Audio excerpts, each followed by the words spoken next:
हार्दिक नमस्कार गर्दछु। म प्रस्तुता मनोजादित्य नेउपाने। आज बीपी स्मृति दिवस। बीपी को आज साउन 6 गते बीपी स्मृति दिवस 38औं स्मृति दिवस बीपी को। यस सन्दर्भमा बीपी लाई बुझ्दा हामीले बहुआयामी चेतनाका सम्पन्न व्यक्तित्वको रूपमा बुझ्दछौँ। उहाँलाई राजनीति र साहित्यको आयाममा मात्र राखेर हेर्दा त्यो अधुरो र अपुरो हुन्छ। उहाँलाई हेर्दा जीवन, समाज, कला, संस्कृति, सभ्यता, इतिहास, दर्शन र मनोविज्ञान जस्ता विविध आयाममा राखेर उहाँलाई हेर्नुपर्ने हुन्छ।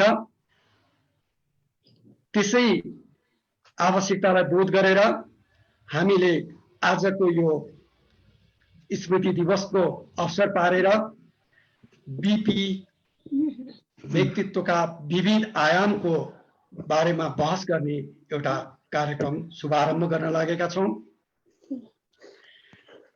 हामी अब कार्यक्रमलाई औपचारिकता प्रदान गरिदिन हुनको लागि म सूचना चौतारी संचार सहकारी संस्था लिमिटेडका अध्यक्ष विपिन शर्माज्यूलाई सभापतित्वको जिम्मेवारी निर्वाह गरिदिन हुन हार्दिक अनुरोध गर्दछु।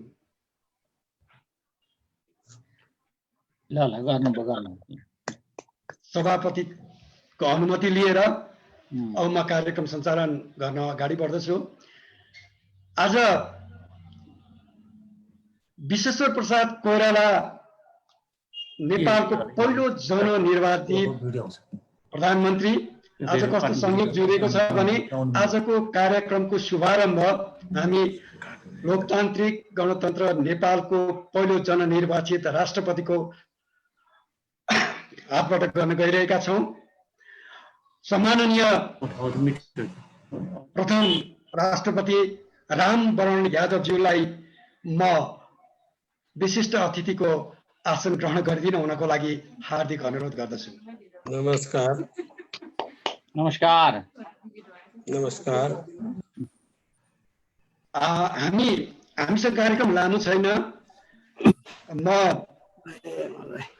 हरेकपल.com का प्रधान सम्पादक पुरुषोत्तम दाहाल ज्यूलाई पनि आसन ग्रहण गर्नको लागि हार्दिक अनुरोध गर्दछु। नमस्कार गरे मैले। नेपाल एक्सप्रेस भने दाइले नमस्कार, सबैलाई नमस्कार गर्नुभएको छ। अब हामीसँग हामी अतिथि आउँदै हुनुहुन्छ। म कुलप्रसाद कोइराला, प्राध्यापक डाक्टर कुलप्रसाद कोइराला अतिथि हुनुहुन्छ। त्यस्तै अतिथि हुनुहुन्छ ज्ञानु पाण्डे, डाक्टर ज्ञानु पाण्डे। म सम्पूर्ण उपस्थित महानुभावहरूलाई स्वागत गरिदिनु हुनको लागि हरेकपल.com का सम्पादक प्रकाश थापाज्यूलाई हार्दिक अनुरोध गर्दछु। नमस्कार।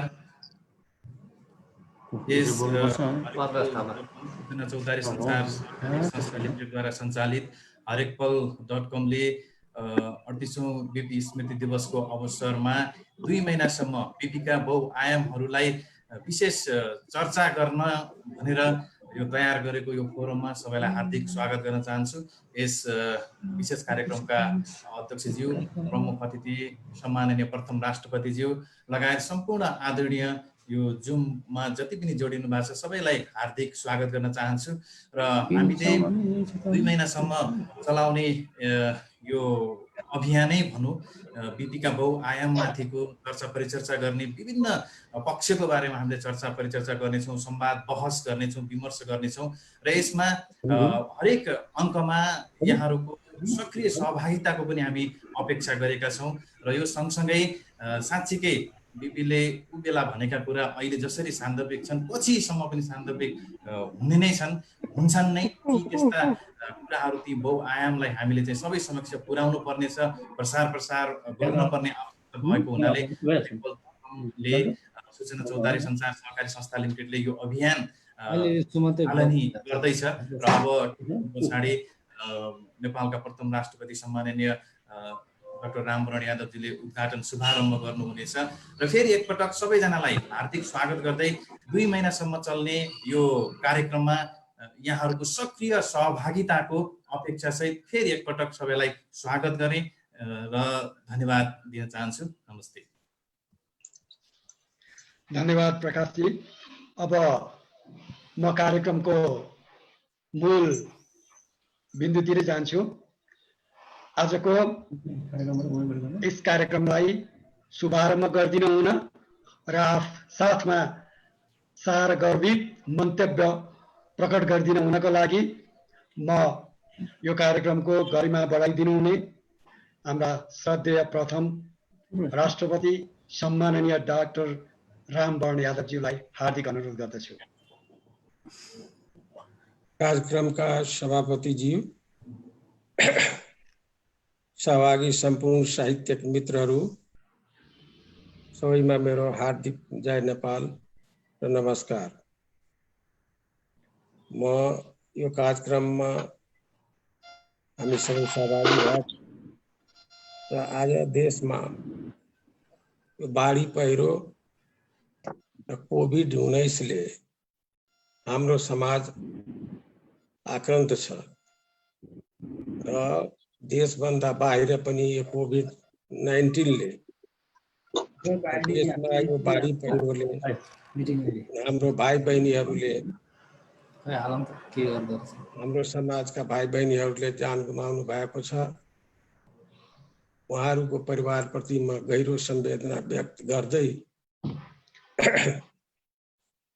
स्वर्गीय जननायक बीपी कोइरालाको आज 38औं स्मृति दिवस मनाउनको लागि हामीले एउटा कार्यक्रममा सहभागी भइरहेका छौँ।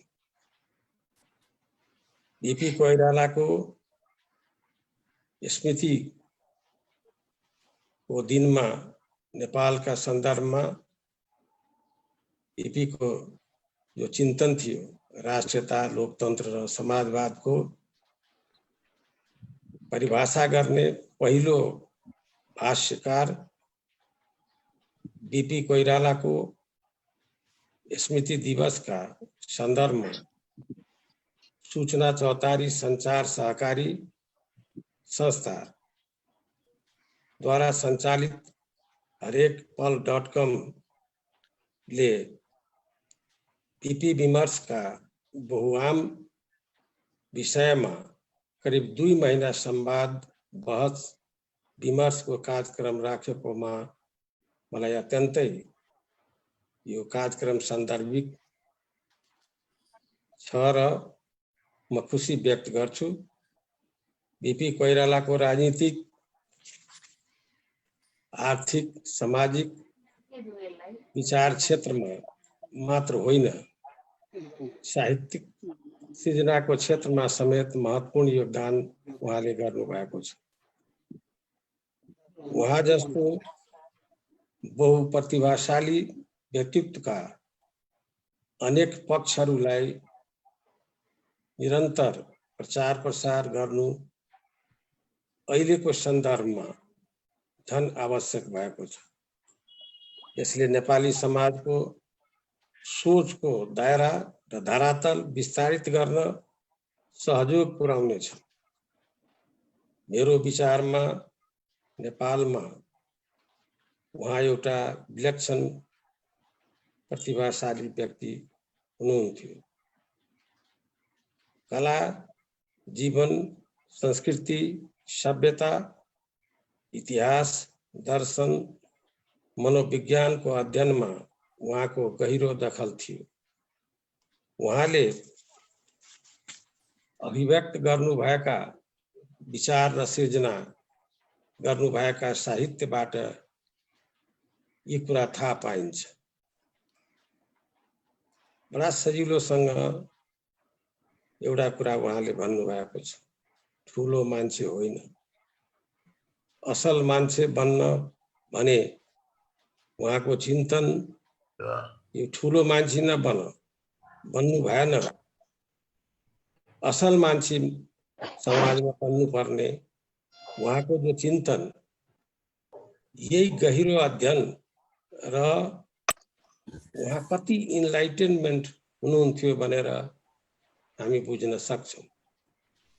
जुन चिन्तनको सान्दर्भिकता कहिले पनि समाप्त हुँदैन। उहाँले 1.5 वर्ष पनि शासन गर्ने अवसर उहाँले प्राप्त गर्नु भएन, तर पनि उहाँको शासन कला विविध दृष्टिले महत्त्वपूर्ण छ। उहाँ विश्व परिवेशका साथसाथै हाम्रो राष्ट्रलाई सम्पूर्ण रूपमा राष्ट्रको स्पन्दन बुझ्नुभएका राजनेता हुनुहुन्थ्यो। उहाँमा निहित विशिष्ट सामर्थ्यले गर्दा नै विश्वका ठूला नेताहरूको समकक्षमा उहाँको मूल्याङ्कन गरिन्छ। आज पनि यो मुलुकका निमित्त उहाँका विचार उत्तिकै समसामयिक छन्। भविष्यका लागि पनि यी विचारहरू सान्दर्भिक रहनेछन्। समावेशता र मुलुकको अस्तित्वका सन्दर्भमा उहाँ सदा अस्मरणीय हुनुहुन्छ। मैले यहाँ एउटा कुरा स्मरण गर्न चाहन्छु।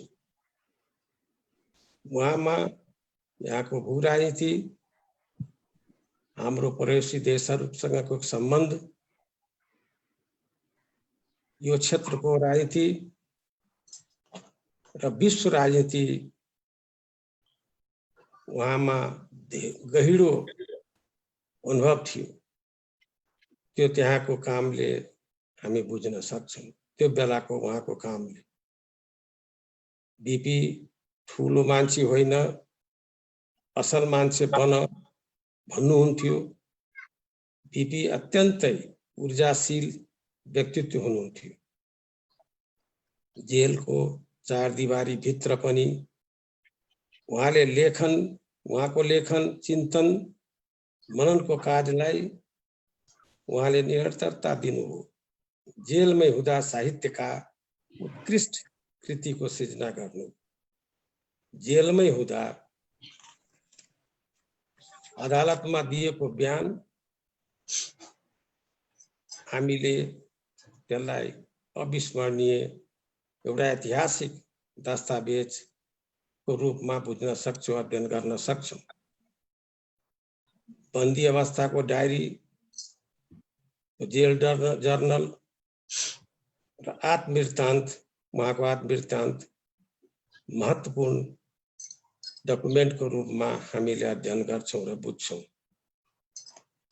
बीपी बुझ्नु भनेको लोकतन्त्र बुझ्नु हो, स्वतन्त्रता बुझ्नु हो, समानता बुझ्नु हो, विश्व बन्धुत्व बुझ्नु हो, सम्पूर्ण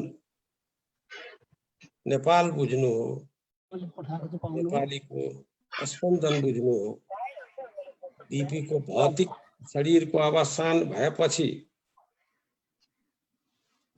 जन्मिएको पुस्ता अहिले युवा अवस्थामा छ। यस पुस्तालाई बीपी को बारेमा जानकारी दिनु जरुरी छ, उहाँको बारेमा अध्ययन गर्न जरुरी छ। त्यसो त बीपी हरेक पुस्ताले अध्ययन गर्नुपर्ने व्यक्तित्व हुनुहुन्छ। उहाँको चिन्तन, साहित्य, सृजना, व्यवहार र जीवनबाट धेरै कुरा सिक्न सकिन्छ, सिक्नु पर्दछ। बीपी को व्यक्तित्व राजनीतिको आयामले मात्र होइन, साहित्यले मात्र पनि होइन, उहाँको व्यक्तित्वका धेरै आयाम छन् जसले राजनीति र साहित्यका आयामलाई हटाउँदा पनि उहाँलाई उँचो नै देख्न सक्छन्। कतिपय आयामको अध्ययन हुने बाँकी नै छ। उहाँको पुनर्पठन र पुनर्मूल्याङ्कनको पनि उत्तिकै आवश्यक छ। यसै क्रममा सूचना चौतारी संचार सहकारी संस्था लिमिटेडद्वारा सञ्चालित हरेक पल .com ले बीपी स्मृति दिवसदेखि बीपी जयन्ती सम्मका दिनहरूसम्म बीपी विमर्शका बहुयाम शीर्षकमा बीपी विशेष कार्यक्रमको जुन आयोजना गरेको छ, अहिलेको समयमा मलाई लाग्छ झन् यो सराहनीय र समसामयिक छ। लोकतन्त्रका सबै संस्थाहरू हामीले ठुल्ठुला आन्दोलन 7 सालका 46 का 62 63 पछि आज देश चाहिएको एउटा संविधान, लोकतान्त्रिक गणतान्त्रिक संविधान, संहिता सहित समावेशता सहित का संविधान हामीले पाएका छौं र लोकतन्त्रको बाटोबाट देशलाई, देशमा शान्ति, स्थिरता, विकासको जुन चाहना छ नेपाली समाजको, त्यतातिर हामी सबैको नेपालीको चाहना छ। तर आज लोकतन्त्रका सबै संस्थाहरूको क्षयीकरण भइरहेको छ। यस्तो अवस्थामा बीपीलाई हामीले अध्ययन गर्ने, उहाँको चिन्तनलाई अगाडि बढाउने जुन यो कार्यक्रम तपाईहरुले गरिरहनु भएको छ र हामी त्यसमा सहभागी छौं, म यस कार्यक्रमको सफलताको कामना गर्दै शुभारम्भ भएको घोषणा गर्दछु। धन्यवाद।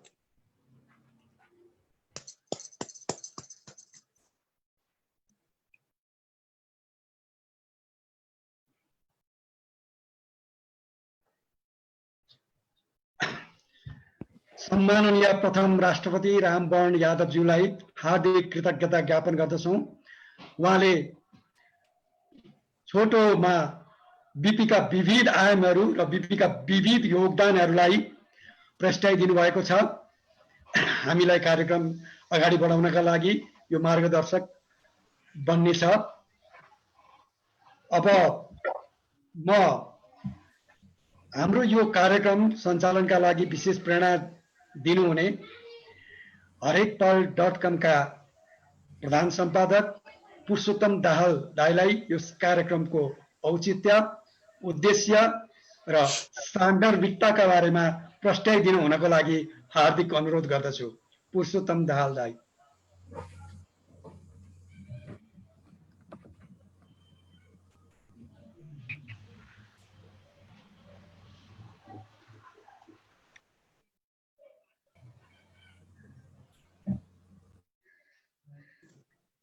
हेलो, सुनिएको छ? हेलो, सुनिएको छ बाउ मनोज? सुरु गर्नु दाइ, सुरु गर्नु।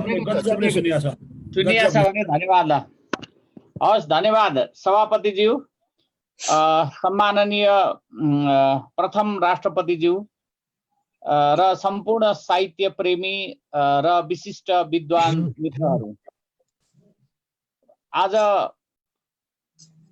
सम्मानित नेता मात्रै होइन, नेपालको विचार आन्दोलनका सर्वोत्कृष्ट अभियन्ता भन्छु म, जननायक बीपी कोइरालाको पार्थिव अवसान भएको 38औं स्मृति दिवस हो र यो सन्दर्भमा हरेकपल.com सूचना चौतारीले जुन कार्यक्रमको संयोजन गरेको छ, वास्तवमा दुई महिनासम्म बीपी कोइरालाका विचारहरूको विमर्श गर्ने, विचारमाथि विमर्श गर्ने जुन कार्यक्रम संयोजन गरेको छ, हामीले अत्यन्त खुसी लागेको छ त्यसबाट।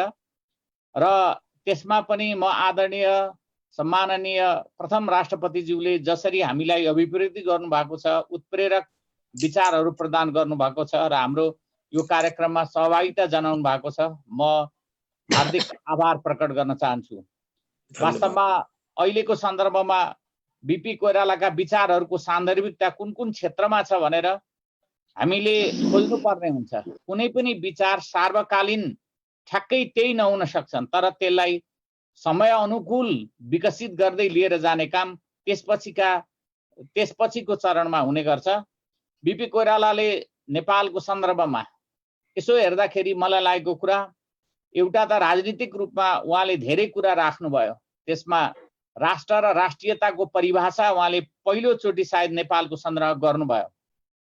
पहिला पृथ्वीनारायण शाहले देशलाई एउटा ठाउँमा जोड्ने काम गरे पनि सायद त्यसपछि कहिल्यै पनि नेपालको सन्दर्भमा राष्ट्र र राष्ट्रियता भन्ने चिज के हो भन्ने कुराको वस्तुगत परिभाषा भएको थिएन। बीपी कोइरालाले त्यो परिभाषा गर्नुभयो। दोस्रो कुरा स्वतन्त्रता। नेपालको स्वतन्त्रताको सन्दर्भमा त भूमिको स्वतन्त्रताको कुरा त उठिराखेको थियो, तर नागरिकहरूको स्वतन्त्रताको विषयवस्तुलाई उहाँले फरक ढङ्गले संसारसँग मिल्दोजुल्दो गरी अन्तर्राष्ट्रिय मानव अधिकारका सिद्धान्तहरूसँग मिल्ने गरी, पछि मात्रै परिभाषित भए अन्तर्राष्ट्रिय मानव अधिकारका सिद्धान्तहरू, त्योभन्दा पहिला नै बीपी कोइरालाले स्वतन्त्रताको विषयलाई उठान गर्नुभएको थियो। त्यस्तै समानताको कुरालाई बीपीले त्यही बेलामा उठाउनु भयो। समाजवाद भन्ने शब्दावली त 2012 सालमा मात्रै प्रयोग भयो, होइन भने त्योभन्दा पहिला मान्छेहरूको समानताको कुरा उहाँले उठाउनु भयो। बीपी कोइरालाले यसरी राजनीतिक रूपमा दिनुभएको योगदान हो पहिलो जस्तो लाग्छ। दोस्रो कुरा, यो सामाजिक अभियान, सामाजिक जागरणको प्रेरणा पनि पुर्खाहरू अरू धेरैले गर्नुभयो होला, जस्तो योगमायाको कुरा आउन सक्छ, कृष्णलाल अधिकारीको कुरा उठ्न सक्छ, तर बीपी कोइरालाले यसलाई ठोस र मूर्त रूपमा प्रस्तुत गर्नुभयो भन्ने मलाई लाग्छ। खास गरेर सुम्निमा मार्फत उहाँले जुन सुम्निमा लेख्नुभयो त्यसले कसरी समावेशी समाज नेपालमा छ र त्यसलाई वस्तुगत रूपमा कसरी संयोजन गर्नुपर्छ भन्ने कुराको एउटा विशिष्ट उदाहरण सुम्निमा हो भन्ने मैले चाहिँ अनुभव गरेको छु। यसरी सामाजिक परिवर्तनको निम्ति बीपी कोइरालाको अर्को पक्ष रह्यो, एउटा राजनीतिक रह्यो, अर्को सामाजिक रह्यो। तेस्रो पक्ष भनेको उहाँको अत्यन्तै ठुलो कुरा यो साहित्यिक रह्यो। उहाँले साहित्यको सन्दर्भमा म बोल्दाखेरि बडो गजब कुरा भन्नुभयो, म अराजकतावादी हुँ भनेर भन्नुभयो। तर अराजकताको परिभाषा सायद अहिले कति मान्छेले गलत पनि लगाउन सक्छन्, तर त्यो कुरा होइन। अराजकताको अर्थ के हो भने पूर्ण रूपमा स्वतन्त्र हो। उहाँले भन्नुभएको अराजकता भनेको कुनै सीमा बन्धन, कुनै अनुशासन ती भन्दा पृथक रहेर स्वतन्त्र रूपमा अभिव्यक्ति दिने कुरा हो। अब त्यसलाई उहाँले अराजकता भन्ने शब्द प्रयोग गर्नुभयो। चाहे डाक्टर कुलप्रसाद कोइराला हुनुहुन्छ, विद्वान विदुषीहरू हुनुहुन्छ, डाक्टर ज्ञानु पाण्डे हुनुहुन्छ, उहाँहरूले यो विषयमा बढी स्पष्ट गर्नु होला, मेरो यो विषयवस्तु होइन। तर मलाई लागेको अर्को ठुलो पक्ष उहाँको साहित्य हो। तर साहित्यको कुरा चाहिँ सायद उहाँ जेलमा नपर्नु भएको भए बीपी कोइरालाले यति राम्रा उत्कृष्ट साहित्यिक कृतिहरू जीवन्त जसले गरायो बीपी कोइरालालाई, उहाँलाई विचार आन्दोलनले मात्रै होइन कृतिले पनि उहाँलाई जीवन्त गराउने काम उहाँको साहित्यले गराएको छ। त्यसकारणले सायद जेल परेको पनि उहाँलाई अझ जीवित तुल्याउनको निम्ति, जीवन्त तुल्याउनको निम्ति हो कि जस्तो पनि मलाई कहिलेकाहीँ कता कता लाग्छ। यसपछि बीपी कोइरालाले आर्थिक क्षेत्रमा एउटा नेपालको सन्दर्भमा एउटा विशिष्ट परिकल्पना गर्नुभयो। त्यो क्षेत्रको सन्दर्भमा अहिले पनि व्यापक बहस भएको छ। खास गरेर समाजवादलाई लिएर नेपालमा धेरै बहस हुन्छ। तर त्यो बीपी कोइरालाले परिकल्पना गर्नुभएको त्यो बेलाको विषयवस्तु अहिले पनि हराइन सकेको र यो एक प्रकारको भन्ने हो भने यो समाजवाद या लोकतन्त्र यी सबै कुराहरू भनेको इभल्भिङ प्रोसेससँग जोडिने विषय हुन्। त्यसकारणले बीपी कोइरालाको विचार यी धेरै क्षेत्रमा रहिराखेको छ र त्यो हामीले अनुभव गर्नुपर्छ। नमस्कार। अहिले त एउटा गजब कुरा के उठिराखेको छ भने नेपालको सन्दर्भमा राष्ट्रियताको कुरा। अहिले धेरैले आफूलाई राष्ट्रवादी भनेर त्यो सानोतिनो एउटा आफूलाई त्यो आवरणमा राख्नुहुन्छ। तर बीपी कोइराला एकजना यस्तो मान्छे हो जसले एउटै घटनामा दुईटा देशका ठुला प्रधानमन्त्रीहरूलाई क्षमा माग्न लगाउनु भयो। मुस्ताङ काण्डमा 2017 सालको असारको घटना हो त्यो। त्यो बेलाको घटनालाई लिएर भारतीय प्रधानमन्त्री जवाहरलाल नेहरू र चीनका प्रधानमन्त्री चौ एन लाईलाई उहाँले क्षमा माग्न लगाउनु भयो, गलत सिद्ध गर्नुभयो। र त्यो कारणले मलाई लाग्छ बीपी कोइरालाको यो व्यक्तित्वका कारणले पनि 2017 साल पुस 1 पैदा भयो कि भन्ने मेरो चाहिँ विश्लेषण छ। र अर्को कुरा बीपीसँगको संस्कारको कुरा चाहिँ म यहाँहरूसँग निवेदन गरौँ। थोरै समय म धेरै लिन चाहन्न, अब धेरै साथीहरू हुनुहुन्छ। बिपी कोइरालामा अर्को एकदमै ठुलो कुरो भनेको मानवीय संस्कार। अघि आदरणीय सम्माननीय प्रथम राष्ट्रपतिज्यूले उल्लेख गरिसक्नु भएको विषय असल मान्छेको कुरा, त्यो मोदी ऐन मार्फत उहाँले सन्देश दिनुभयो। मलाई लाग्छ त्यो जीवनको सबैभन्दा बढी उत्कर्ष अनुभव हो, परिपक्व अनुभव हो उहाँको, कि मान्छे ठुलो बन्नको निम्ति होइन कि मान्छे असल बन्नको निम्ति प्रयत्न गर्नुपर्छ भनेर जुन उहाँले सच्चा दिलले त्यो अन्तिम अनुभव व्यक्त गर्नुभयो, त्यो वास्तवमा महत्त्वपूर्ण कुरा हो। किनभने असल बन्न भन्दा पनि मान्छे ठुलो बन्ने प्रयास गर्छ। उहाँले त्यो सन्देश दिनुभयो। उहाँको यो एकदमै जीवन्त सन्देश हो भन्ने मेरो मान्यता छ। बिपी कोइरालाले राष्ट्रियताको सन्दर्भमा जसरी आफूलाई, मैले त्यो प्रसङ्ग ल्याइराखेको थिएँ, ल्याउनु भयो। आज नेपाललाई हेर्ने हो भने हामी कहाँ छौँ त? के दुईटै देशहरूलाई त्यसरी चुनौती दिन सक्ने हाम्रो क्षमता छ? छैन। हामीले लिम्पिया धुरासम्मको कुरा गऱ्यौँ, तर हामीले उत्तरतिरका समस्याहरूलाई कहिले पनि हेरेनौँ। किनभने उत्तरतिर आड लाग्यो, दक्षिणतिर एउटा कुरा गरौँ, अनि दक्षिणतिर आड लाग्यो, उत्तरतिरका कुरा उठायो। हाम्रो यो चरित्र भयो पछिल्लो दिनमा। तर बिपी कोइराला मात्रै यस्तो साहसका साथ बस्नुभयो नेपालमा, जसले चाहिँ चीन र भारत दुईटैलाई एकातिर उहाँहरूसँग सम्बन्ध पनि जोड्नु भयो, अर्कोतिर उनीहरूलाई चुनौती पनि दिनुभयो। आज बिहान म कमल कोइरालाको इन्टरभ्यू सुन्दै थिएँ उहाँ एउटा टेलिभिजनमा। उहाँले दुईटा कुरा भन्नुभयो, बडो गजब लाग्यो मलाई। उहाँले नै भन्नुभयो बिपी कोइरालामा यति ठुलो राष्ट्रियताको चुरो थियो। कमल कोइराला भनेको नेकपाको सायद केन्द्रीय सल्लाहकार समितिको सदस्य हुनुहुन्छ होला अहिले। उहाँले भन्नुभएको कुरा हो, बिपी कोइरालामा यति ठुलो राष्ट्रियताको चुरो थियो, त्यो चुरो वास्तवमा हामीले त्यही ढङ्गले विकसित गर्न सकेनौँ भन्ने कुरा उहाँले उल्लेख गर्नुभएको थियो। मलाई खुबै रमाइलो लाग्यो त्यो कुरा सुन्दा। यद्यपि बिपी छौन्जेल उहाँहरू सबैभन्दा बढी विरोध गरेर हिँडिरहनु भयो। उहाँको काका भए पनि उहाँले विरोध गरिरहनु भएको थियो। भनेको अहिले बिपी कोइरालाको विचारको सान्दर्भिकता हर तरहले बुझ्न थालिएको छ। नेपालमा कमल थापालाई पनि बिपी विचार, बिपीको अनुयायी भएको भन्दा आफूलाई बडो गौरव अनुभव गर्नुहुन्छ, जसले अहिलेका सबै परिवर्तनहरूलाई, धेरै परिवर्तनलाई अस्वीकार गर्नुहुन्छ। हिंसा र हतियारको काम गर्दा गर्दै आउनुभएका प्रचण्डलाई पनि बिपी कोइराला सबैभन्दा, उहाँ जस्तो नेता हामीले पाउन सकेनौँ भन्ने खेद छ, दुःख छ उहाँलाई पनि। भनेपछि बिपी कोइरालाको सन्दर्भमा सबैले अहिलेको सन्दर्भमा चाहिँ सबैले उहाँको विचारको प्रशंसा गरेका छन्। अब समस्या के छ भने बिपीवादीहरूमै कहीँ मलाई त कहिलेकाहीँ कन्फ्युजन जस्तो लाग्छ। अहिले बिपीवादीहरूमा एक दुईवटा कन्फ्युजन म देखिरहेको छु, तपाईँहरू समक्ष सेयर गर्न चाहन्छु। एउटा धर्मको सन्दर्भमा सबभन्दा घोर बिपीवादीहरू अहिले के भन्नुहुन्छ भने नेपालले चाहिँ धर्मनिरपेक्षता गरेर यो ठुलो खराबी काम गर्यो भन्नुहुन्छ सबभन्दा बढी बिपीवादीहरू। बिपी कोइरालाले अत्यन्त स्पष्टसँग भन्नुभएको छ, धर्म राज्यको, कुनै पनि राज्य र राष्ट्रको धर्म हुन्छ भन्नु झेली कुरा हो भनेर बिपी कोइरालाले यस्तो किटानीका साथ भन्नुभएको छ। हामी बिपीवादी एकातिर बिपीका विचारहरू अस्वीकार गर्दै जाने बिपीवादीहरूको ठुलो जमात पैदा भएको छ। अर्कोतिर बिपी कोइरालाले असल मान्छे भनेर भन्नुभएको छ र असल विचारको कुरा गर्नुभएको छ। सबभन्दा खराब मान्छे र खराब विचार हुने मान्छेहरूको ठुलो पंक्ति छ, जसले आफूलाई बिपीवादी भन्छ। बडो समस्या छ। अहिले म त धेरै त्यहाँ हेरेर बसेका छु। त्यसैले मलाई चाहिँ लाग्छ नेपालको सन्दर्भमा अहिले धेरै कुराहरू छन्। यो विषय, यो सन्दर्भमा चाहिँ हामीले बिपी कोइरालाका विचारहरूलाई गन्तम ढङ्गले मूल्याङ्कन गर्नुपर्छ, यसको पुनर्परिभाषित पनि गर्नुपर्छ। कतिपय सान्दर्भिक त्यो बेलाको विषयवस्तुसँग जोडिएका कुराहरूलाई हामीले बिस्तारै परिमार्जन गर्दै जानुपर्छ र बिपी विचारलाई विकसित समाजसँग सँगसँगै लिएर पनि जानुपर्छ र समाजलाई बिपीको विचारसँग सँगसँगै जोडेर पनि जानुपर्छ। म यति भन्दै फेरि एकपटक म सम्माननीय प्रथम राष्ट्रपतिज्यूलाई विशेष आभार व्यक्त गर्न चाहन्छु। अरू साथीहरूलाई यसमा सहभागी हुनुभयो, म यहाँहरूप्रति कृतज्ञता प्रकट गर्छु र आज बिपी कोइरालाको स्मृति दिवस भएको हुनाले म उहाँप्रति हार्दिक श्रद्धा सुमन प्रकट गर्दछु। धन्यवाद, नमस्कार, जय नेपाल।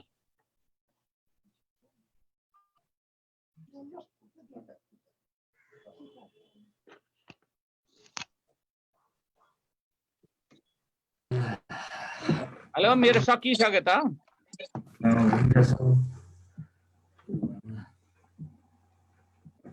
धन्यवाद पुरुषोत्तम दाहालज्यू।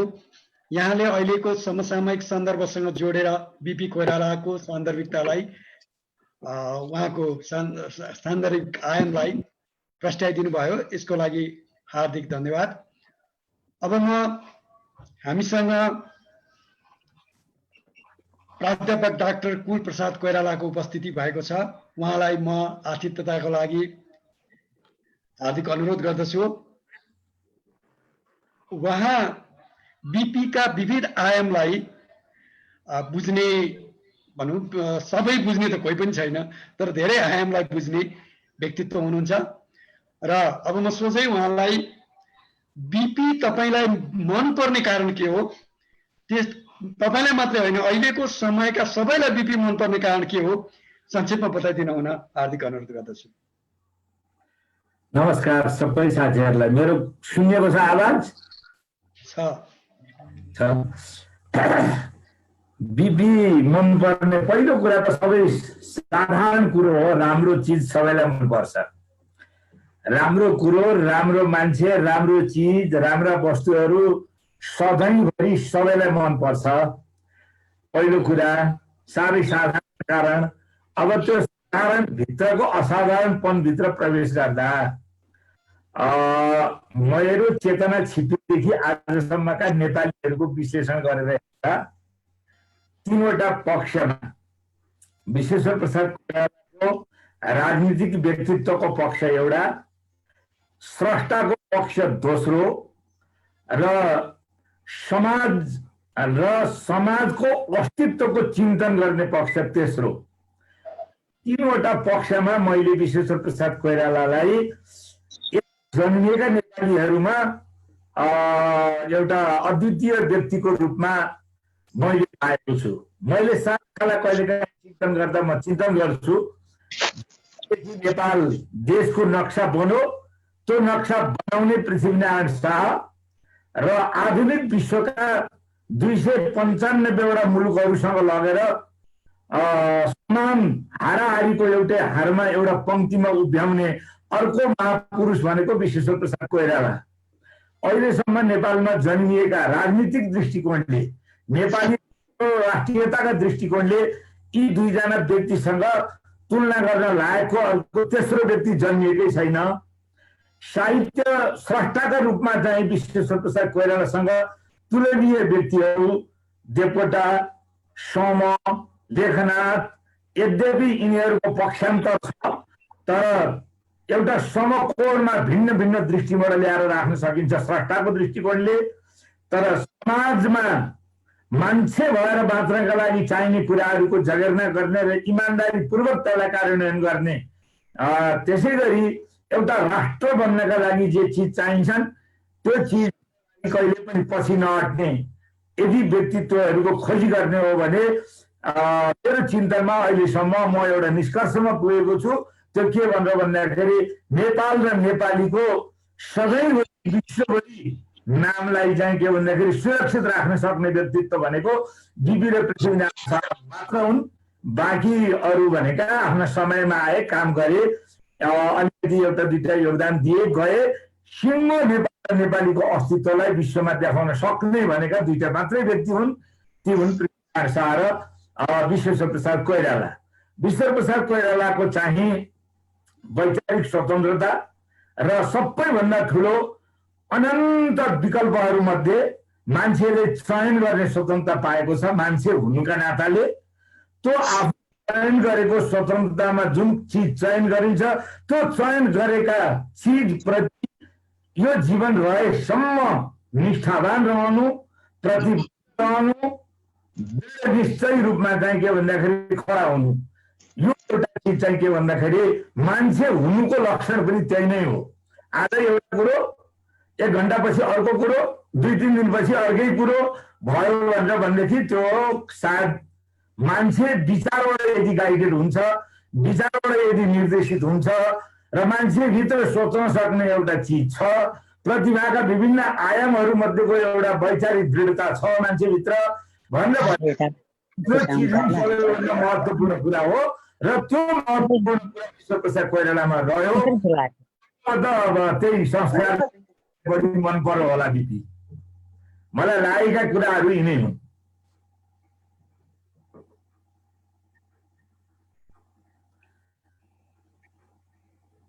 गर्दैन। मिठो अभिव्यक्तिका लागि प्राध्यापक डाक्टर कुलप्रसाद कोइरालालाई हार्दिक धन्यवाद। अब हामीसँग मन्जु काँचुली तिवारीको उपस्थिति छ। उहाँ बिपी को बारेमा अध्ययन गर्न रुचाउने एक व्यक्तित्व हुनुहुन्छ र म उहाँलाई विश्वेश्वर प्रसाद कोइरालाको आकर्षण यतिको हुनुमा तपाईलाई चाहिँ के लाग्छ? त्यस्तो के खुबी देख्नु भएको छ र तपाईलाई चाहिँ विशेष छोएको चिज के हो? एउटा स्रष्टा भएको कारणले गर्दा स्रष्टाका दृष्टिले पनि तपाईलाई प्रभाव पारेका कुराहरू के हुन् ती बताइदिन हुन हार्दिक अनुरोध गर्दछु। धन्यवाद मनोजजी। सर्वप्रथम त म यो चाहिँ बिपीको 38औं स्मृति दिवसको अवसरमा यो जुन कार्यक्रम भइरहेको छ हरेकपल.com लाई प्रति म धेरै नै आभारी छु र यो प्रोग्राम चलाउनेहरूप्रति पनि आभार व्यक्त गर्छु र बिपी प्रति आफ्नो श्रद्धाञ्जली अर्पण गर्न चाहन्छु। सुनिएको छ है? अब यो बिपी को बारेमा मैले बोल्नु चाहिँ एउटा सूर्यको अगाडि बत्ती देखाउनु जस्तो धृष्टता गरे जस्तो लाग्छ मलाई। उहाँ यति ठुलो जननायकको बारेमा एउटा साहित्य लेख्ने, भर्खरको उमेरमा के अरे पद्मकन्या पढ्दाखेरि अलिअलि यसो राजनीति पनि गर्न रुचाउने, अनि यो नेभी सङ्घको सचिवको रूपमा पनि पहिलो पद्मकन्याको कलेजको पहिलो संगठन खोल्ने पनि म बिन्दु कोइराला भरू भएर यो सबै भएर पनि पहिलेदेखि नै उहाँप्रतिको आस्था थियो। उहाँको साहित्य पहिलेदेखि नै पढिरहेको हुँ मैले, पहिले पनि पढिरहेकै छु। दोहोरै तेह्रै पाँचबारै पढे पनि जति पढे पनि उति नै धेरै नै ज्ञान छ, त्यति नै धेरै नै त्यो कला सिपहरू छ उहाँको लेखनमा। उहाँ ठुलो जननायक हुनुहुन्छ। राष्ट्रिय प्रजातन्त्र र समाजवादको पक्षमा उहाँले आफ्नो जिन्दगी नै बिताउनु भयो, सङ्घर्षमै बिताउनु भयो। उहाँको अन्तिम अवस्थासम्म पनि उहाँले कार्यरत भाषण बोली कार्यरत सब गरेर चाहिँ नि आफ्नो जीवन त्याग्नु भयो। र मलाई अलिकति छोएको कुरा भन्नुभयो, साहित्यमा उहाँलाई चाहिँ उहाँले अराजक छु भन्नुभयो। त्यो अराजकको चाहिँ नि अर्थ धेरै छन् भनेर 12-15 पोइन्ट्सहरू खुब विश्लेषण गरेर चिन्तन गरेर मैले एउटा लेख पनि लेखेको थिएँ पहिले। अराजक भने यसभन्दा अघिका विद्वान वक्ताहरूले पनि भन्नुभयो, अराजक यसै सिलसिलामा यहाँ कि कुनै रुल नियम चलि आइरहेको परम्परावादी सोचबाट अलग्ग भएर कुनै नियमलाई बन्धनलाई नमानेर एउटा नयाँ किसिमको शैली सोच विचारलाई अगाडि बढाउने प्रवृत्ति को लाई प्रतिनिधित्व गर्ने हुनाले नै उहाँले चाहिँ नि आफ्नो लेखनलाई साहित्यमा चाहिँ नि आफूलाई अराजक भन्नुभएको जस्तो लाग्छ। र उहाँले चाहिँ नि यो मलाई धेरै घत लागेको कुरो हो। अनि अराजक भन्नुको अर्को अर्थ चाहिँ नि के हो भने उहाँले व्यक्तिको पर्सनालिटीको बारेमा भित्र पसेर धेरै चाहिँ नि यो मनोविश्लेषणात्मक उपन्यासहरू कथाहरू धेरै मनोविज्ञानहरू चाहिँ देशमा निहित छन्। तर उहाँलाई चाहिँ नि एउटा अब के भन्नु, प्रशंसा भन्नु कि आरोप भन्नु के भन्नु, फ्राइडियन फिलोसफीमा मात्रै लिमिटेड पारिएको छ उहाँलाई। र उहाँको राम्रो अध्ययन यो ह्युमन साइकोलोजीको बहुआयामिक अध्ययनबाट सोचिएर उहाँको साहित्यलाई चाहिँ नि विश्लेषण गर्नु चाहिँ नि बाँकी नै जस्तो लाग्छ। र यो फ्राइडियन फिलोसफीमा पनि एकदमै लिमिटेड विषयकोलाई मात्रै उहाँको साहित्यलाई प्रतिनिधित्व गरेर भनेर धेरै आलोचना गरेर लेखिरहेको छन्। र यो चाहिँ नि यो फ्राइडियन फिलोसफीमा अब यो इगो, सुपर इगो, लिबिडिनल इनर्जी, यो डिफेन्स मेकानिजम यता इत्यादि थुप्रै छन्। ती पनि प्रशस्तै छन्, ती मात्रै प्रतिनिधित्व गर्यो भने पनि। र ती सबैको विश्लेषण मनोवैज्ञानिक तौरले त्यसको सबै विश्लेषण हुन सकेको छैन, मलाई त्यो लाग्छ। र मैले पढेका चाहिँ नि उपन्यासहरू सुम्निमा, मोदी ऐन, हिटलर, यहुदी इत्यादि सबै नै पढेको छु मैले। कुनै छुटेको भएदेखि अब त्यो थाहा भएन, तर कथाहरू पनि के अरे उपन्यास पनि मलाई धेरै मन परेको चाहिँ नि अहिले भर्खर दाजुले भनेको जस्तै मलाई पनि सुम्निमाले असाध्यै घत लाग्यो मलाई त्यो पढ्दाखेरि, किनभने त्यहाँ समावेशी उहाँले भनेको जस्तै समावेशी पाएँ मैले त्यहाँ, र मेलमिलापको सान्दर्भिकता पनि त्यहाँ छ। अब धेरैले उहाँको राजनीतिक व्यक्तित्व छुट्टै हो, साहित्यिक व्यक्तित्व छुट्टै छ भनेर चिन्तन गरिरहेको थिएँ। मैले चाहिँ 30-40 वर्ष अगाडिदेखि नै यही भनिरहेको छु, मौका पाएको बेलामा जहाँ जहाँ मलाई बोल्न दिएको छ। उहाँको राजनीतिक व्यक्तित्व, विचार, चिन्तन, धारणा उहाँको साहित्यमा छ, लुकेर बसेको छ। त्यो भित्रभित्र त्यो नसा, साहित्यको नसामा लुकेर बसेको त्यो चाहिँ नि पाठकले, आलोचकले, विश्लेषकले, समालोचकले त्यो नि देखाउन सकेको छैन जस्तो लाग्छ। सुम्निमामै भने पनि मेलमिलापको जुन उहाँले चाहिँ नि नीति अपनाउनु भएको छ, 2017 सालमा विशेष अधिकार प्रयोग गरेर चाहिँ नि 8 वर्ष जेल हाल्यो उहाँलाई। अनि त्यसपछि उहाँले चाहिँ नि त्यसपछि उहाँ निर्वासन हुनुभयो, भारतमा बस्नुभयो उहाँ कतिसम्म त। अनि त्यसपछि 33 सालमा उहाँले मेलमिलापको नीति लिएर नेपाल फर्कनु भयो। उहाँ फर्केपछि उहाँले त्यो घाँटीमा उहाँको त्यो क्यान्सर भएर बोली अलिक प्रष्ट हुन्थेन। उहाँका भाषणहरू मैले प्रशस्त सुने, त्यति बखत भाषणहरू ज्यादै घतलाग्दो भाषणहरू थिए। त्यो मेलमिलापका कुराहरू पनि त्यति बेला धेरै थिए, र उहाँको चाहिँ नि त्यो मेलमिलापको नीति चाहिँ अत्यन्त मलाई राम्रो लाग्छ। अनि अर्को मलाई राम्रो लागेको कुरा चाहिँ नि उहाँको चाहिँ नि जुन यो सिर्जना हुनुपर्छ, सम्हार हुनु हुँदैन भन्ने। अब उहाँको बेला कुन बेला थियो भने दोस्रो विश्वयुद्धको टाइम, हट वार, कोल्ड वार सबैको बेलाको टाइममा उहाँ बाँच्नु भएको, लेख्नु भएको व्यक्तित्व हुनुहुन्थ्यो। र बर्ट्रान्ड रसेल ठुलो एउटा साहित्यकार, पश्चिमी विद्वान साहित्यकार, जसले के अरे निबन्धहरू लेख्नुहुन्छ। र उहाँले पनि के भन्नुभएको थियो भनेदेखि विज्ञान चाहिँ नि सम्हारको लागि होइन, सिर्जनाको लागि हुनुपर्छ भन्ने त्यो विचार एकैचोटि उहाँमा पनि आएको थियो। के अरे हाम्रो बिपीमा पनि साहित्यकार के अरे महामानव बिपीमा पनि त्यो विचार थियो।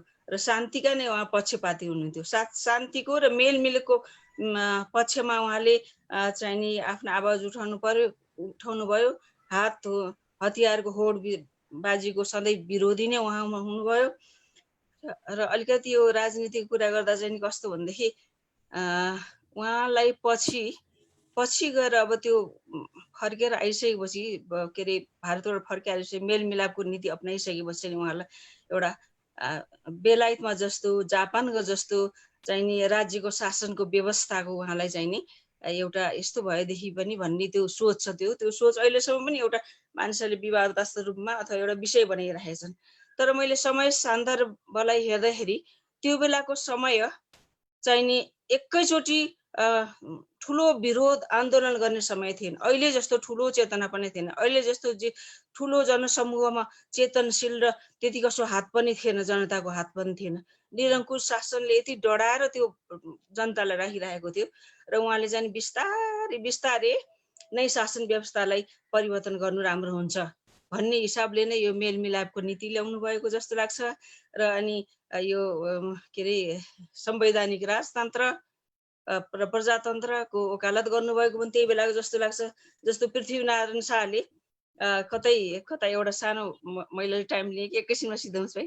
अनि के अरे बास बस्न जाँदाखेरि एउटा बुढीले, उहाँले भात खान सक्नु भएन तातो भएर, अनि त्यो बुढी मान्छेले जसले भात खान दिएको थियो उहाँले के भन्नुभयो भने बिस्तारै छेउछेउबाट खानुहोस् न, अनि त्यसपछि सजिलो हुन्छ भनेपछि बिस्तारै त्यसै छेउछेउबाट खाएपछि अनि उहाँले पनि आक्रमण चाहिँ छेउछेउबाट बिस्तारै गर्नुपर्छ भन्ने नीति अपनाउनु हो। त्यस्तै गरेर बिपीले पनि बिस्तारै नै हुन्छ। एकैचोटि गणतन्त्र ल्याउनलाई, एकैचोटि चाहिँ यो अहिलेको जुन गणतन्त्र छ त्यो चाहिँ नि सम्भव हुँदैन होला, बिस्तारै। तर उहाँको विचार त पूर्ण प्रजातन्त्रकै विचार थियो, र उहाँको यो सबै विचारहरू उहाँको साहित्यमा मैले पाएको छु। मैले त्यही धारणा राखेर पढेको हो कि के हो। अनि उहाँको अर्को एउटा उच्च विचार के थियो भनेदेखि गाउँमा जुन एउटा निम्न आय भएका जनताको जुन आर्थिक विकासको लागि उहाँ धेरै नै चिन्तित हुनुहुन्थ्यो र हरेक चाहिँ नि गाउँमा हरेक व्यक्तिको एउटा अलिकति जमिन हुनुपर्छ, घर हुनुपर्छ, एउटा गाई हुनुपर्छ, दुहुना हुनुपर्छ भन्ने यस्तो एउटा एकदम व्यवहारिक किसिमको आत्मनिर्भर हुनुपर्ने विचार त्यस्तो थियो उहाँको एउटा। अनि सिम्पल लिभिङ थिङ्किङ थियो त्यो उहाँको। जस्तो कि जेल जर्नलमा उहाँको आत्मवृत्तान्त उहाँको जीवनीहरूमा पढ्नुभयो भने जहाँ तहीँ देखिन्छ कति दुःख कति सङ्कटमा कसरी त्यसलाई सहेर निर्वाह गरेर उहाँले त्यो सिम्पल लिभिङलाई चाहिँ नि जोगाएर राख्नुभयो। राजनीतिक सङ्घर्ष गरिरहनु भयो, लेखनमा पनि त्यतिकै लागिरहनु। समाज परिवर्तन जुन रूपान्तरण भनिन्छ अहिले त्यो कार्य रूपमा लेखनबाट, आन्दोलनबाट, सङ्घर्षबाट, राजनीतिक सङ्घर्षबाट उहाँले गरिरहनु भयो। उहाँको चाहिँ एउटा लिबरल स्वभाव थियो। घर घरायसी पनि अब यहाँ काठमाडौँमा घरायसी चर्चा पनि हुन्छ नि, को के कस्तो लिडरहरू यताउति भन्दाखेरि उहाँ अलि लिबरल स्वभावको हुन्थ्यो घर घरायसी कुराहरूमा पनि। र कम्युनिस्टहरूसँग पनि उहाँको चाहिँ एउटा तितो कटाक्षी सम्बन्ध थिएन उहाँको। त्यो बेलाका समकालीन नेपालका चाहिँ नि कम्युनिस्टहरू, त्यो बेलाका प्रसिद्ध कम्युनिस्टहरूसँग उहाँको एउटा शिष्टपूर्ण चाहिँ शिष्टतापूर्णको सम्बन्ध चाहिँ नि कायम थियो। अब अहिले चाहिँ नि उहाँले एउटा नेता मात्र होइन, उहाँ चाहिँ एउटा विद्वान नेता हुनुहुन्थ्यो। हजुर मैले छोट्याएँ, हाम्रो समय सिद्धिन लाग्यो, मैले छोट्याएँ। म चाहिँ धेरै चाहिँ उहाँको त्यही आख्यानबाट प्रभावित छु। मलाई के लाग्छ भने अब आउने जेनेरेसनले उहाँको आख्यानलाई अझ राम्रोसँग बुझेर प्रतिपादन गर्नु, राम्रोसँग त्यसलाई एनालिटिकली हेर्नु, साइकोलोजिकली भन्ने। धन्यवाद। धन्यवाद मन्जु घाँचुकी तिवारी। उहाँको बारेमा जति बोल्यो नि सिद्धिँदैन। अब म ज्ञानु पाण्डे म्याम आइपुग्नु भएको छ, उहाँलाई चाहिँ स्वागत गर्छु। उहाँले बिपीको साहित्यिक व्यक्तित्वमाथि नै उहाँले विद्यावारिधि गर्नुभएको छ। तर आज हामीसँग समय अलिकति कम भएको हुनाले हाम्रा यी कार्यक्रमहरू चाहिँ प्रत्येक हप्ता, अहिले चाहिँ आज बिपी स्मृति दिवसको दिन परेको हुनाले हामीले यो कार्यक्रम मङ्गलबार गऱ्यौँ। नत्र भने हामीले लकडाउन कला संवाद शीर्षकमा कार्यक्रम गरिरहेका थियौँ। लकडाउन खुकुलो भइसकेपछि हामीले त्यो कार्यक्रमलाई स्थगन गऱ्यौँ। फेरि कडा लकडाउन भयो भने त्यसलाई गरौँला भनेर हामीले त्यो कार्यक्रम रोकेर त्यसपछि बिपीका व्यक्तित्वका विविध आयामहरूको छलफल गर्नु आवश्यक सम्झ्यौँ र हामीले आजबाट यो कार्यक्रमको शुभारम्भ गरेका छौँ। लकडाउनमा कला संवादमा हामीसँग डाक्टर रत्नमणि नेपाल, नारायण सापकोटा, गोकुल अधिकारीहरू सँगै हुनुहुन्थ्यो। हामीले एउटै टिममा बसेर काम गरेका थियौँ र यो कार्यक्रमको बारेमा अलिकति बताउनु पर्दाखेरि हामीले फरक बिपीका व्यक्तित्वका आयामहरूलाई हरेक हप्ता बुधबार 1 बजे हामी फरक व्यक्तित्वहरू ल्याएर त्यस विषयमा विमर्श गर्नेछौँ।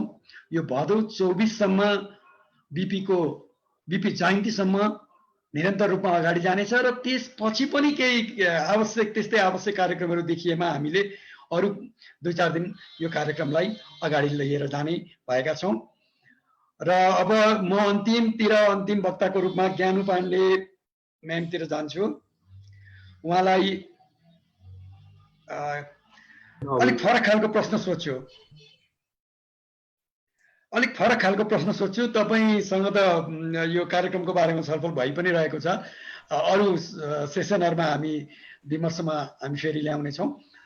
अहिलेलाई तपाईँले बिपीका आख्यानमा, अहिले यो कार्यक्रममा यदि तपाईँलाई कुनै बिपीको आख्यानको पात्रलाई बोलाइदिनुहोस् भनेको भए कसलाई बोलाइदिनुहुन्थ्यो र त्यसलाई के प्रश्न सोध्नु ठिक हुन्छ भनेर मैले सोधेँ भने त्यसलाई के प्रश्न सोध्नुहुन्थ्यो तपाईँ?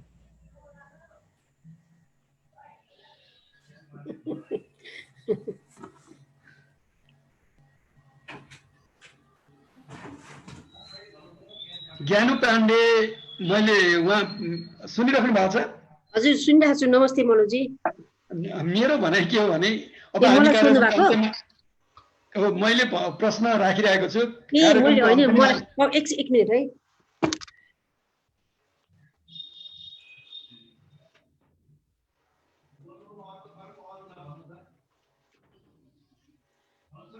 मलाई सोधेको भन्टाइन के मैले कुलप्रसादजीलाई सोधे भनेर म हाँसिरहेको के मैले सोधेको प्रश्न के हो भने हजुर। कार्यक्रम अब सिद्धिने बेला आएको हुनाले ए यो समय थोर भएको हुनाले मैले प्रश्न हजुर, फरक खालको राखेँ।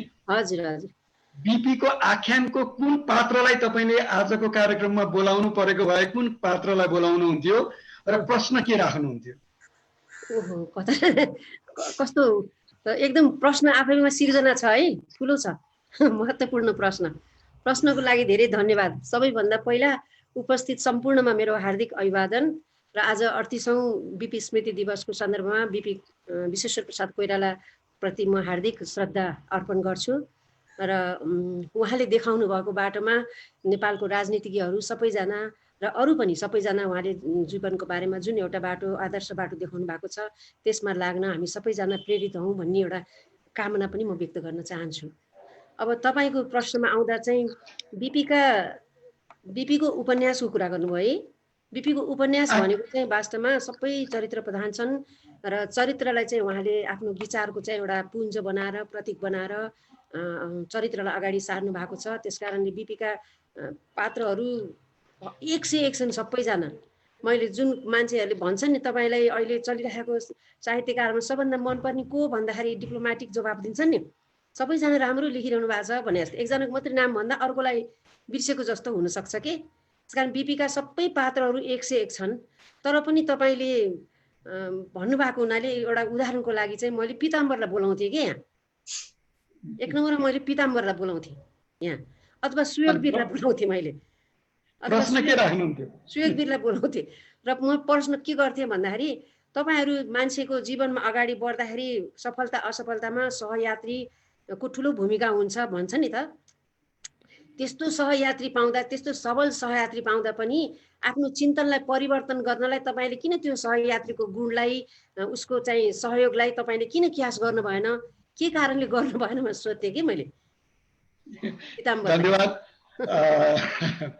धन्यवाद। मैले यो कार्यक्रम सकिन लागेको हुनाले लामो नहोस् भनेर भनेको। इन्ट्रेस्टिङ प्रश्न। अब यो कार्यक्रमलाई समापन गरिदिन हुनको लागि सूचना चौतारी सञ्चार सहकारीका अध्यक्ष र यो कार्यक्रमका सभापति विपिन शर्माज्यूलाई हार्दिक अनुरोध गर्दछु र मैले यो कार्यक्रम सञ्चालनको क्रममा गरेका त्रुटिहरू प्रति सक्नुहुन्छ भने क्षमा दिनुहुनलाई अनुरोध गर्दछु। धन्यवाद, नमस्कार।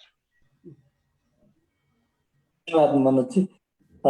यस आजको बीपी विमर्शका बहुआयाम कार्यक्रमका प्रमुख अतिथि नेपालका प्रथम राष्ट्रपति सम्माननीय डाक्टर रामवरण यादवज्यू, सूचना चौतारी सञ्चार सहकारी संस्थाका मानवता अध्यक्ष एवं प्रधान सम्पादक आदरणीय दाजु पुरुषोत्तम दाई, यस कार्यक्रममा उपस्थित सम्पूर्ण आदरणीय व्यक्तित्वहरू, सम्पूर्ण साथीहरूलाई म जयनेपाल व्यक्त गर्न चाहन्छु र सर्वप्रथम 38औं बीपी जयन्तीका अवसरमा जननायक बीपी कोइराला प्रति हार्दिक श्रद्धाञ्जली व्यक्त गर्दछु। बीपी कोइरालाका चाहिँ जीवनका विभिन्न पक्षहरू आज पनि उत्तिकै सान्दर्भिक छन्। यहाँ सम्पूर्ण विद्वान वक्ताहरूले सबै कुराहरू राखिसक्नु भएको छ र आज हाम्रो देश जुन परिस्थितिबाट गुज्रिराखेको छ त्यो अवस्थामा चाहिँ उहाँका विचारहरूलाई फेरि चाहिँ हामीले एकचोटि सोच्नु, मनन गर्नु र हाम्रो व्यवहारमा लागू गर्न जरुरी छ भन्ने लाग्छ मलाई।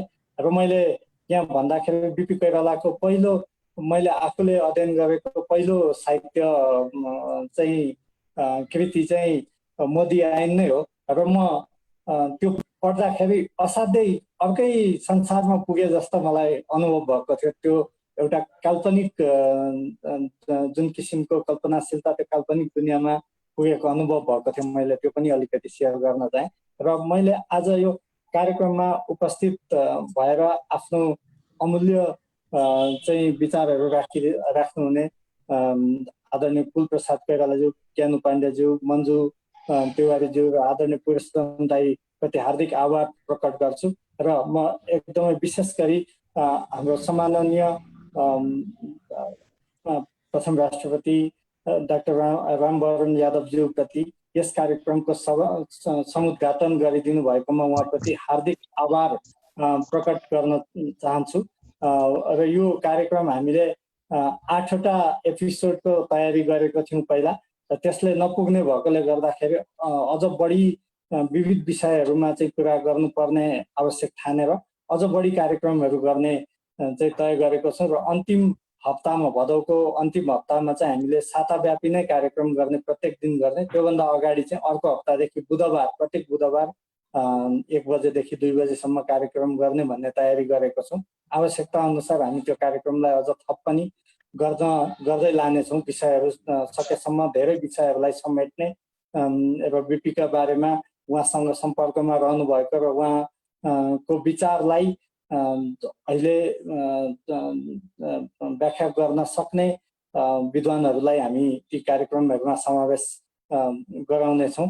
र मैले सम्पूर्णलाई फेरि पनि धन्यवाद दिँदै हाम्रो यस कार्यक्रमलाई चाहिँ सञ्चालन गर्नुहुने मनोज नेउपानेजी, यसमा समन्वय गर्नुहुने हाम्रो नारायण सापकोटाजी र यसमा हाम्रो हरेकपल.com का चाहिँ प्रकाश थापा, सम्पादक प्रकाश थापा लगायत सम्पूर्णलाई धन्यवाद दिँदै सम्माननीय ज्यूप्रति हार्दिक आभार प्रकट गर्दै आजको कार्यक्रम यही समापन भएको जानकारी गराउँदछु।